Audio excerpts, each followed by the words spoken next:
Santo Franciscus Xaverius. Nama kecil Santo Franciscus Xaverius adalah Francesco de Jesús Xavier. Francesco lahir di Navarra, Spanyol 7 April 1506. Orang tuanya adalah bangsawan kaya raya. Pendidikan dasarnya berlangsung di Navarra dan kemudian dilanjutkan di Universitas Paris. Pertanyaan reflektif yang mengubah hidupnya ialah, apa gunanya seorang memperoleh seluruh dunia namun kehilangan jiwanya? Setelah mengikrarkan kaul pada tanggal 15 Agustus 1534 di Gereja Montmartre, Francesco lebih dikenal dengan nama Franciscus Xaverius.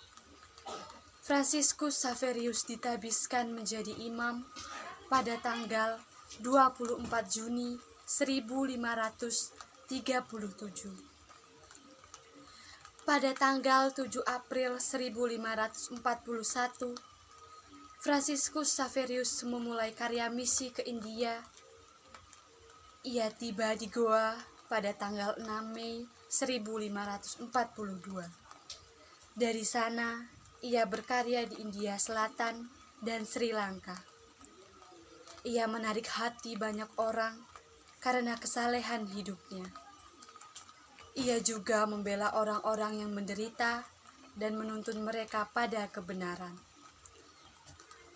Teladan hidup dan kesalehannya tersebut terdengar juga sampai ke Malaka.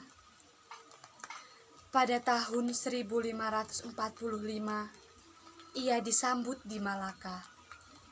Ia rajin berkhotbah dan mengajar orang-orang tentang hidup dan kebenaran sejati.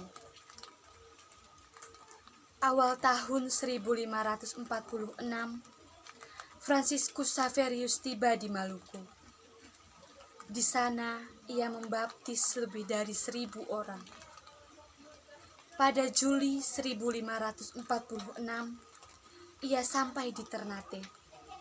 Setiap pagi, ia mendampingi saudagar-saudagar Portugis dengan kesalehan dan nasihatnya.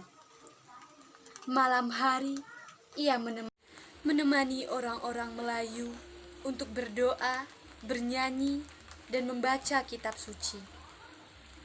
Tanggal 15 Agustus 1549, ia tiba di Kagoshima, Jepang. Ia mengajar bahasa Jepang dan menerjemahkan ajaran-ajaran Kristus. Orang-orang Jepang menyambutnya dengan baik dan meneladan kesalehannya. Pada April 1552, ia berlayar ke Tiongkok, tetapi tiba-tiba sakit dan meninggal dunia di Pulau Sancian pada tanggal 3 Desember 1552.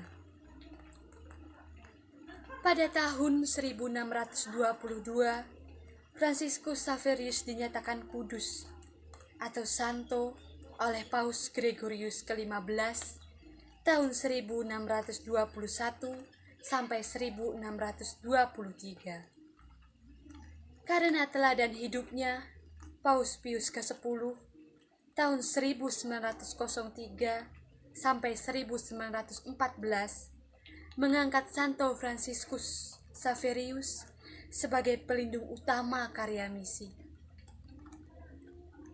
Santo Franciscus Xaverius memiliki sikap dan karakter hidup sebagai berikut. Yang pertama, kedisiplinan, kegigihan, dan kecermatan. Yang kedua, keteraturan dan evaluasi yang ketat. Yang ketiga, proses berlangsung secara humanis, yakni menjadikan manusia cerdas, bermoral, manusiawi, memiliki kepekaan sosial yang tinggi, dan bijaksana. Sikap dan karakter hidup Santo Franciscus Xaverius merupakan syarat fundamental keberhasilan pendidikan dan tujuan pendidikan. untuk menghidupi sikap dan karakter Santo Fransiskus Xaverius, Keuskupan Agung Palembang mendirikan yayasan pendidikan yang disebut Yayasan Xaverius Palembang. Yayasan Xaverius Palembang menaungi banyak sekolah, mulai dari TK sampai tingkat SLTA, termasuk sekolah-sekolah Xaverius di Batu Raja.